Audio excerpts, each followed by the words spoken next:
Hello, I'm Julia and welcome back to my YouTube channel NB Library.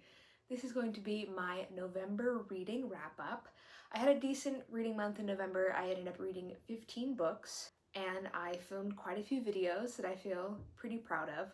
I did have a bit of a reading slump, but it was less of a reading slump and more that I was really excited about writing, so that sort of like filled in the gap of my enthusiasm.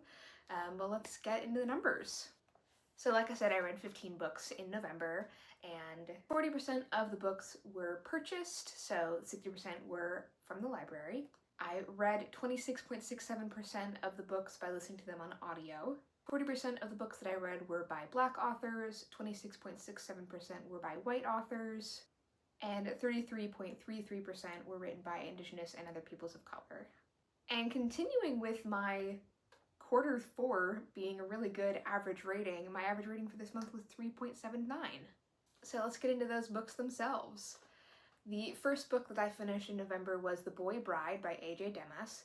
A.J. Demas is my favorite romance author. She writes historical romance that is basically alternate history, Greece and Rome and Persia, and there's no magic or anything. It's just kind of the names are changed and the timelines are slightly different. The Boy Bride was initially released on a serials like subscription service called Ream, and I think I read the first chapter, but I really don't like reading or watching things serially. I prefer to read or watch them all in one go, so I was waiting for this book to finally come out, and then had kind of fallen off my radar until I checked her social media and found that she had released the full version of The Boy Bride and that you could purchase it, so I purchased and read that. This is a May-December romance, and I was a little bit wary of that. It's not my thing at all, but I do trust A.J. Demas, and the one main character is 18, and then the older one is in his 30s, like early to mid 30s. But I think the book does a pretty good job of building up the trust in their relationship and making it a relationship built on mutual respect and getting to know each other, and things don't really happen physically until late on in the book because they have to build up their relationship first before they can be physically intimate. Okay, I found the character names. I remembered one of them but not the other. So Lil is the younger one, and he is brought up to this mountain fortress where Vanu, a war leader, is imprisoned and has been imprisoned for a few years with several of his followers, and Vanu has been brought to be a bride, a boy bride. They know he's a boy, that's the idea. Lil and someone that came with him both kind of get stuck inside. Lil was meant to be there, but his interpreter wasn't. And there is this found family that lives in there and is kind of thriving. Vanu has 3 daughters, one of whom is his natural daughter, and the other 2 are adopted. And he has a throat injury, and then 2 of his daughters are hard of hearing, and so they all sign to each other, and he doesn't talk very much. It wears his throat out when he does, so he and Lil have that kind of language barrier of Lil needing to learn sign. And then one of Vanu's daughters, his middle daughter, who's the best, interprets for him. And it's just surprisingly sweet and kind of low stakes, honestly, until more towards the end, with just them getting to know each other and Lil starting to fit in within this found family and all of the tensions between the people that live there and Vanu's history of the people that trapped him. And he is sort of trapped, sort of not, in the fortress. And I just really enjoyed it. I would say that it's not in my top 3 favorite A.J. Demas, but I'm looking forward to the next book, and I know it's gonna probably be a while because I want to wait until it's done being serialized and the second one gets released. The next book that I read was Aednan by Linnea Axelsson. I ended up both listening to this and reading it digitally. and I read this for the Family Saga vlog, so you can see my more in-depth thoughts in that vlog from a few weeks ago.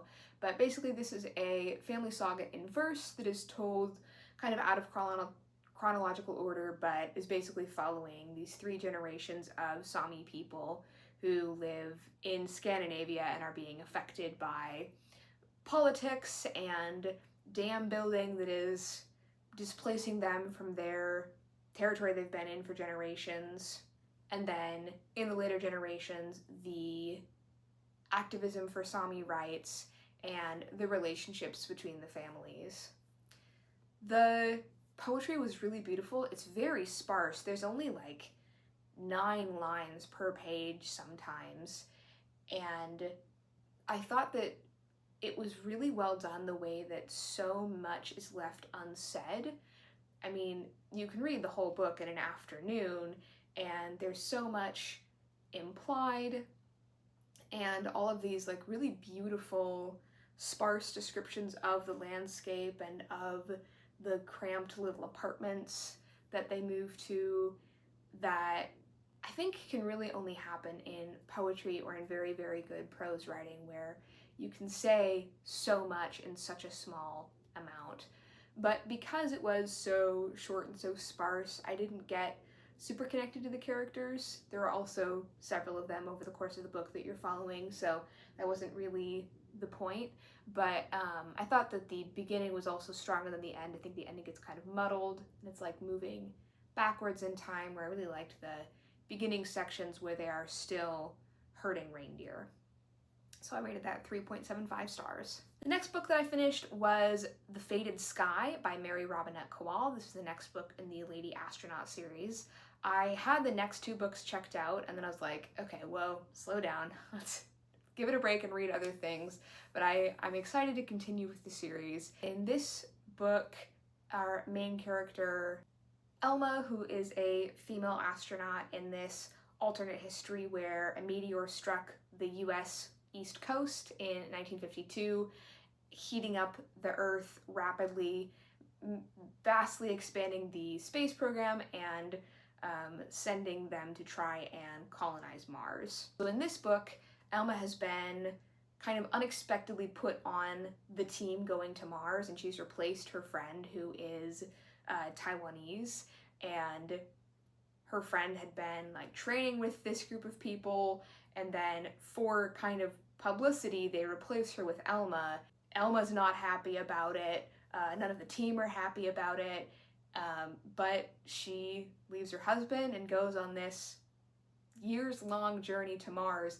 But it had so many elements that I love in sci-fi, especially like very low-tech sci-fi, kind of like The Martian, where we don't have all the super fancy technology figured out yet. It's things that we could conceivably have a few years from now, or conceivably could have had back in the late 50s, early 60s, where like they have artificial gravity on the 2 ships that they are on, and so they have like a crew area where they can cook and do laundry, and so there's a lot of scenes of Elma like preparing food in the kitchen when she's anxious because she likes to cook for people. But I just love that little detail of still having this like domesticity.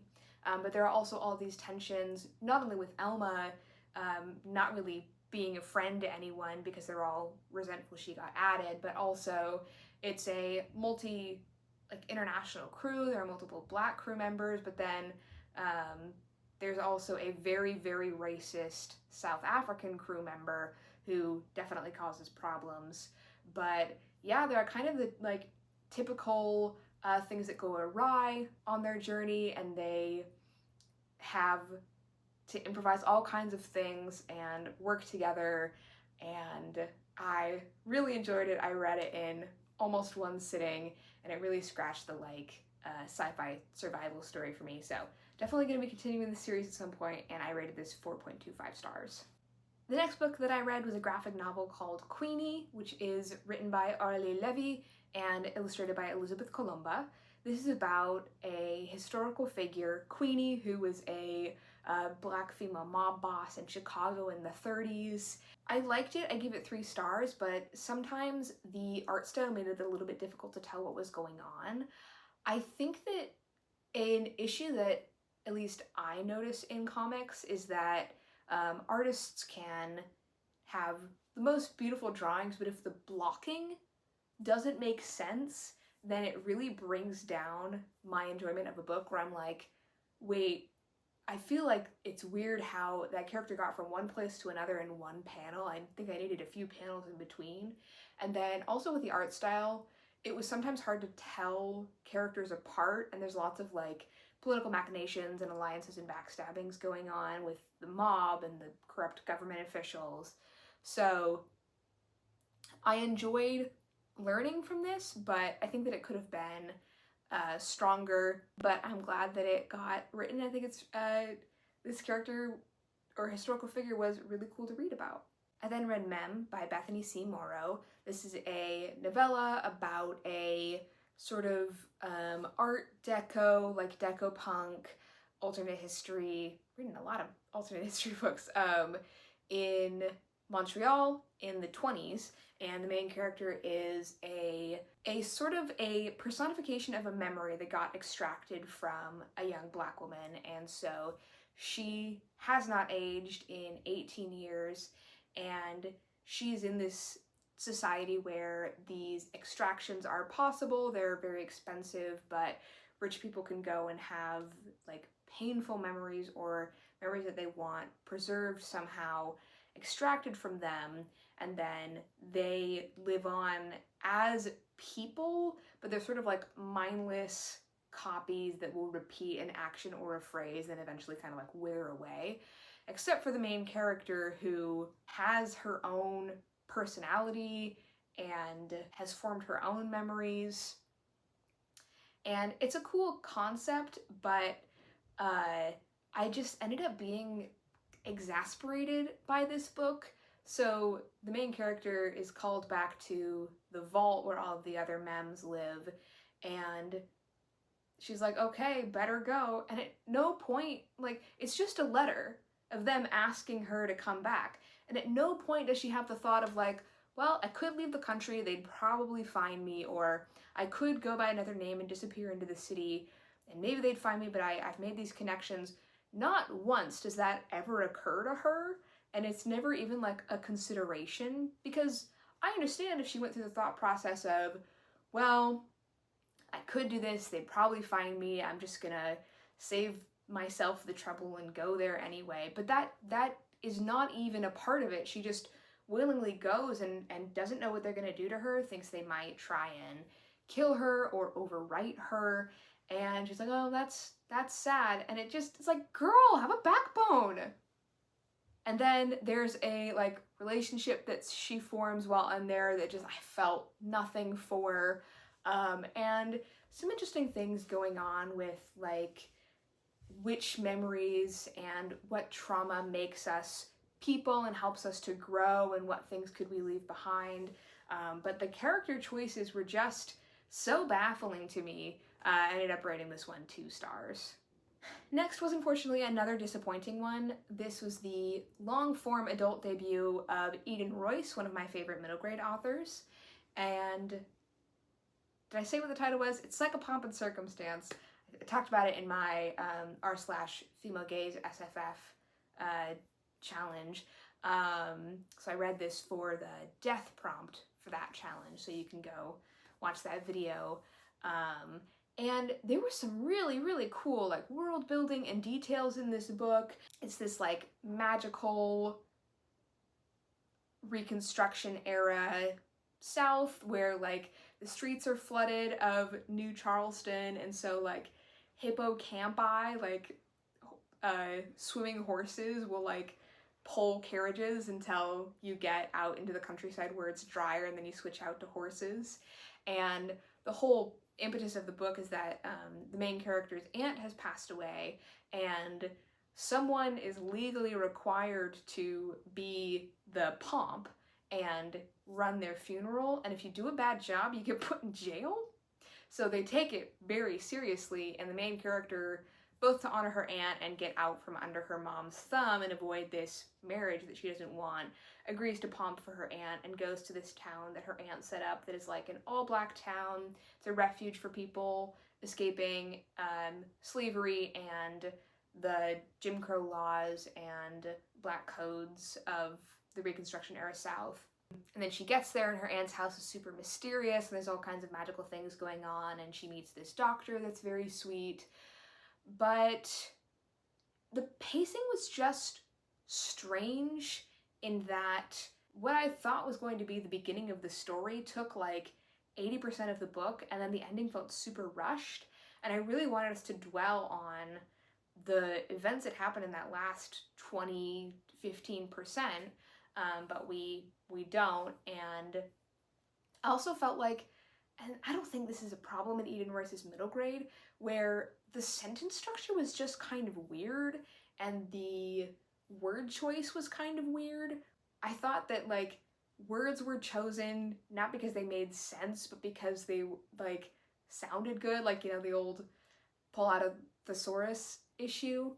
And it was like, I wanted to like tell the author, like, you don't have to write like this because it's adult. Like, you're a great middle grade writer. You can just keep doing that, but just adult. So that was disappointing, and I gave this one 2.75 stars, but has not diminished my love for Eden Royce. I will still read future books by her for sure. I then read Looking for Smoke by K.A. Connell. I listened to this on audiobook, and because there are 4 POV characters, there were 4 different narrators, and I read this for my Native American Heritage Month vlog, so you can go see that. And this is a thriller and a mystery where there are 4 teens that are all witnesses to a murder at a powwow, and then trying to figure out what happened to this person that they knew from school. And I enjoyed it. I gave it 4 stars. I liked the plot. I liked the character arcs and relationships. I thought the ending was surprising. I wish that there had been a little bit more information and clues leading up to the identity of the killers so that you could have figured it out beforehand. I'm kind of a mystery novice, so what may be obvious to other people is not to me, so I didn't figure out who the killer was until, like, you know, mere sentences before the characters did. So that was that. I then read Finna by Nate Marshall, which is a book of poetry, and I rated it 4.5 stars. I really, really liked it, but unfortunately I have this problem where I don't really know how to review poetry, and it also doesn't stick in my mind. I mean, there's no plot or characters for me to remember, so I can remember that I liked certain things, but not exactly what. But I put this alongside poets like Clint Smith or Jericho Brown, who have that kind of conversational poetry writing. Oh, also Jeanette Smith. So yeah, also my favorite poets. And I will definitely be looking out for anything that Marshall writes in the future. It's not using a lot of, like, you know, sonnets or pantoums or anything. It's just like very free form poetry that can really get into like super important or super deep topics in just a few lines. So I really enjoyed it for that. Maybe someday I'll review poetry better. If I'd still had a copy of this from the library, I could read some examples for you, but I had to return the digital copy, unfortunately. So that was Finna by Nate Marshall. I then read Wandering Stars by Tommy Orange. You can see that I've annotated this, and I loved this book. I gave it 5 stars, one of my few 5 stars of the year, and yeah, one of my favorite books of the year. I was originally listening to it on audio, and then I was enjoying it so much that I just wanted to be reading it all the time, so I eventually got a physical copy so I could annotate it, and there were just so many parts that I wanted to underline. It's rare for me with books, so many things that I wanted to keep track of. There were all of these like arcs and themes and motifs, and so I go much more in depth in my Native American Heritage Month vlog, but we're tracking the stars motif is the pink, the green is freedom, a feeling of freedom or sense of freedom in the use of substances and substance abuse. The blue is change in perspective / birds. So as the change in perspective theme kind of falls away at the end of the book, but birds become very prevalent. And then the yellow is massacres, gun violence, and public shooting, which this book is dealing with in a big way. As the title indicates, Wandering Stars has multiple meanings in the book, but one of them refers to bullets, and then these stars on the cover are also bullet holes.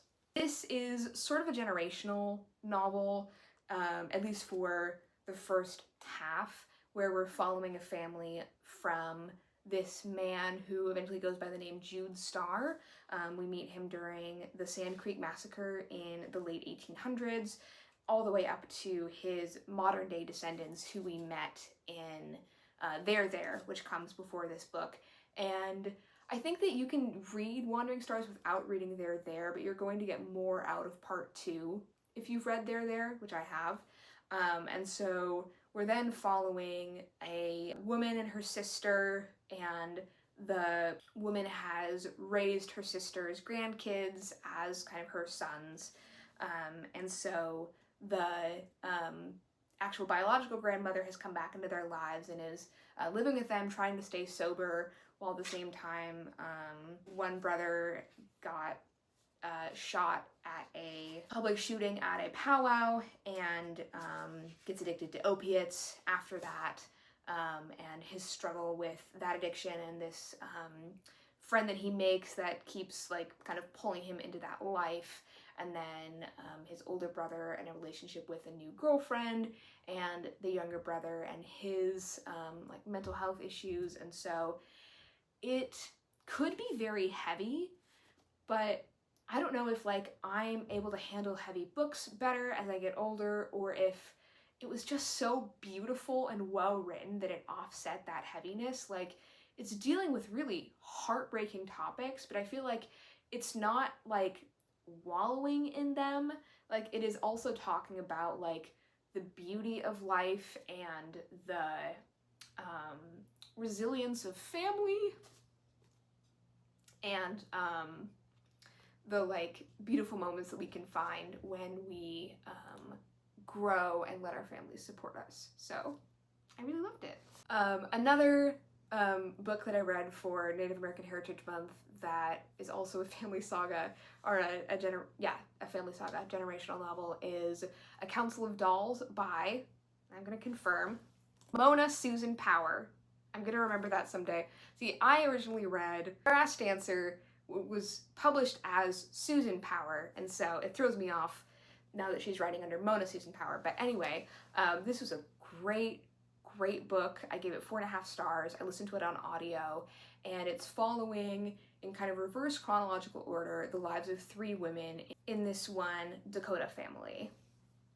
So we start in the 60s with a little girl named Sissy, and she has this doll, Edith, that talks to her and gives her advice.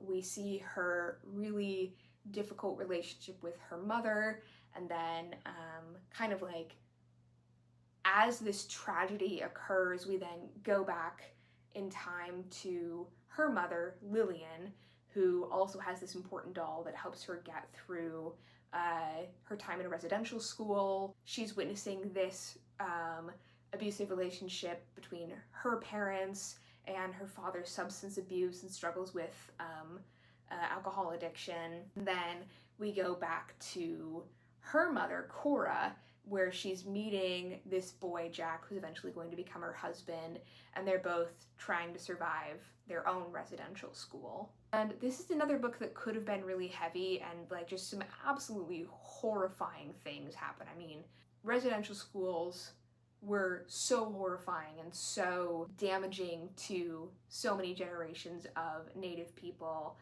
here in the US and in Canada.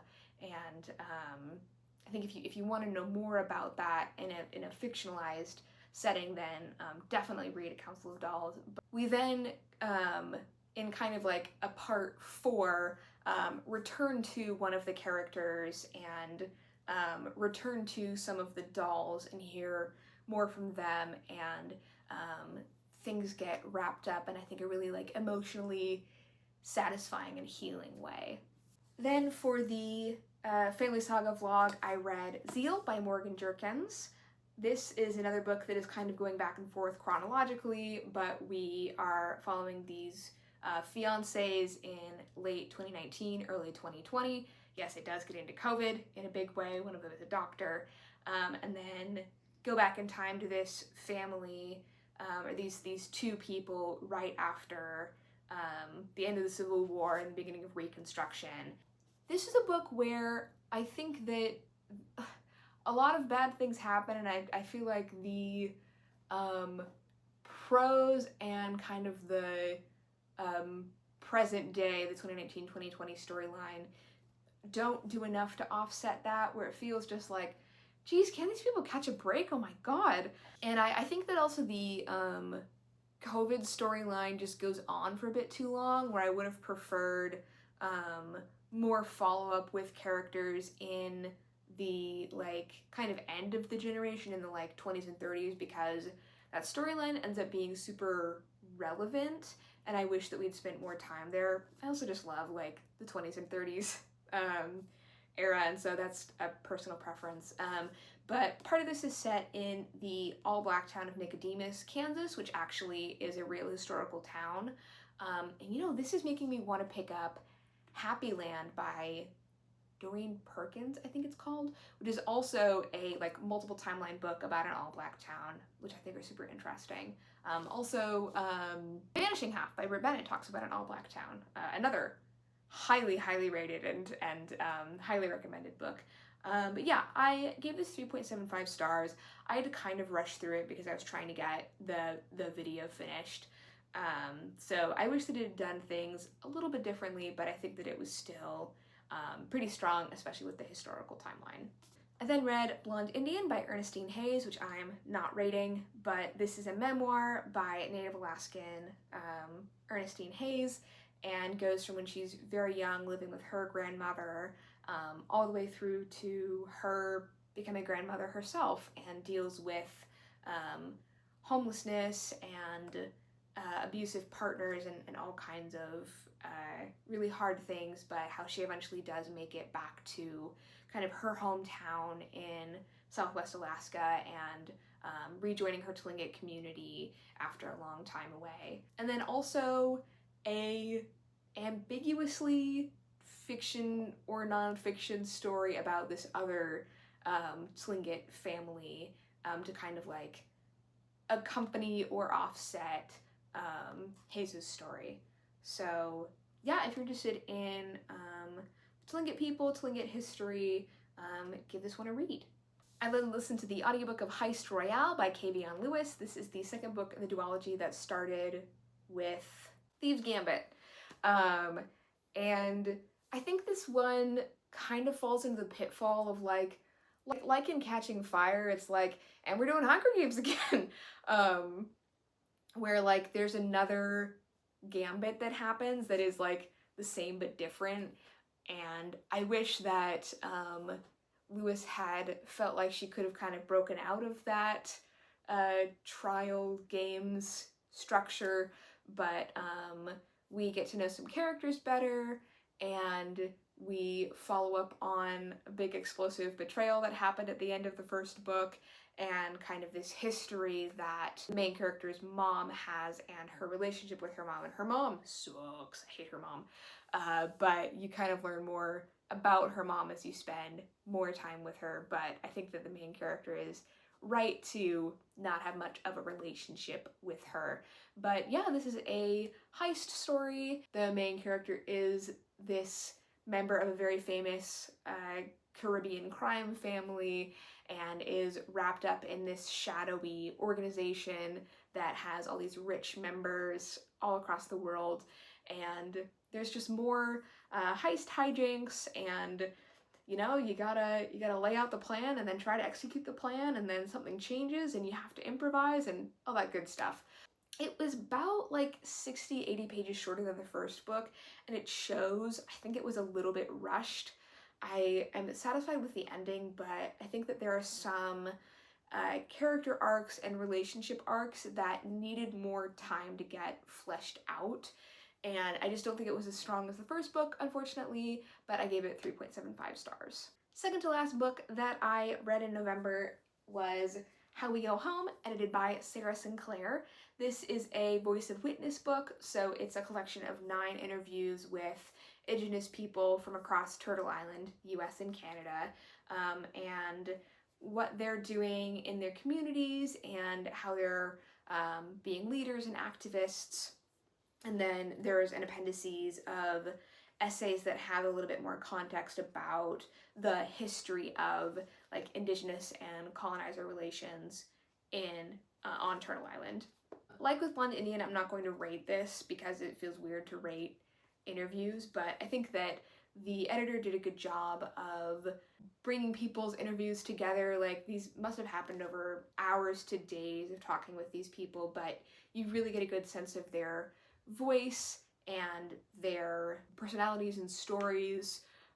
Some of them were a little similar, but I think that just speaks to the fact that many Indigenous people are affected by family trauma of reservation schools and substance abuse, homelessness, poverty, all of those themes. So yeah, this is one of the oldest books on my TBR. Glad that I bought it and read it finally. Yeah, I didn't read it, so that's that.